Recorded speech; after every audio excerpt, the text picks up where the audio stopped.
महाराष्ट्र बांधकाम कामगारांचा मोर्चा जो आहे तो विधान भवनावर धडकलेला आहे आणि भव्य असा मोर्चा आहे। मोठ्या प्रमाणात या मोर्चामध्ये वेगवेगळ्या संघटनांचे कर्मचारी जे आहेत ते कामगार आहेत ते दाखल झालेले आहे आणि या ठिकाणी आपण बघू शकतो की हा मोर्चा आपल्या वेगवेगळ्या मागण्यांना घेऊन विधान भवनावर आलेला आहे। त्यांचं शिष्टमंडळ मुख्यमंत्र्यांना भेटणार आहे। त्यांच्या वेगवेगळ्या मागण्या आहेत, नेमक्या मागण्या काय हे जाणून घेण्याचा आपण प्रयत्न करूया। काय मागण्यांना घेऊन तुम्ही मोर्चा विधान भवनावर? आम्ही आज बांधकाम कामगाराचा राज्यातील जो मोर्चा आहे, आमची मूलभूत हक्काची मागणी आहे। हा जो कायदा आहे या कायद्यामध्ये तरतूद आहे की स्वतः बांधकाम कामगार अर्ज करू शकतो आणि नोंदणी करू शकतो, रजिस्टर करू शकतो। महाराष्ट्र सरकारने हाच आमचा हक्क काढून घेतलेला आहे।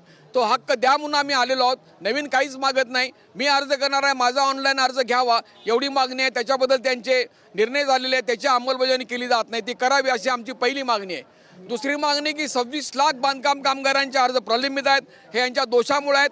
कंत्राटदारांना नीट काम केलेलं नाही आणि त्याच्यामुळे तर 26 लाख अर्ज सगळे मंजूर आहेत म्हणून जाहीर करावं असा निर्णय त्यांनी 2014 मध्ये घेतलेला आहे आणि तो जाहीर करून त्याची तपासणी जरूर आमच्या अर्जावर करावी। नंबर 3, सुप्रीम कोर्टाने आम्हाला अधिकार दिलेला आहे की बांधकाम कामगारांचं काम बांधकाम कामगार संघटनांच्याकडनं सहकार्य घेऊन करावं, परंतु ते त्यांनी गुंडाळून ठेवलेलं आहे। सुप्रीम कोर्टाच्या आदेशाची पर्वा करत नाहीत, त्याचा अपमान करतात। आणि दुसऱ्या बाजूला स्वतःही निर्णय महाराष्ट्र सरकारने केलेला आहे की बांधकाम कामगार संघटनेचा आम्ही सहकार्य घेऊ, ते करत नाहीत। आणि तिसरी मागणी आमची ही आहे की मुंबई उच्च न्यायालयाने 6 नोव्हेंबर रोजी निकाल दिला आहे त्यांना की आचारसंहिता पूर्वी जे काम चालू होते आता चालू करा, ते त्यांनी केलेलं नाही। कोर्टाचा अपमान अवमान या महाराष्ट्र सरकारकडून चालू आहे।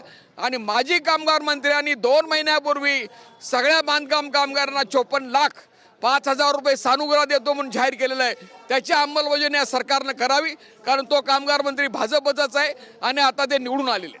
नक्कीच वेगवेगळ्या मागण्या आहेत आणि या मागण्या सरकार दरबारी रेटून धरण्याचा प्रयत्न या वेगवेगळ्या संघटनांनी एकत्रित येत या ठिकाणी केलेला आहे। आता यांचं शिष्टमंडळ जे आहे ते मुख्यमंत्र्यांना भेटणार आहे, यावर काय नेमका तोडगा निघतो हे पाहावं लागणार आहे। कॅमेरामन हरीश नेगीसह सुनील ढगे, TV9 मराठी, नागपूर।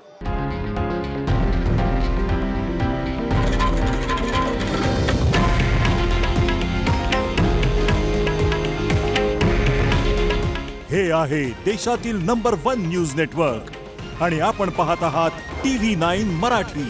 काळजी तुमची, हित महाराष्ट्राचं।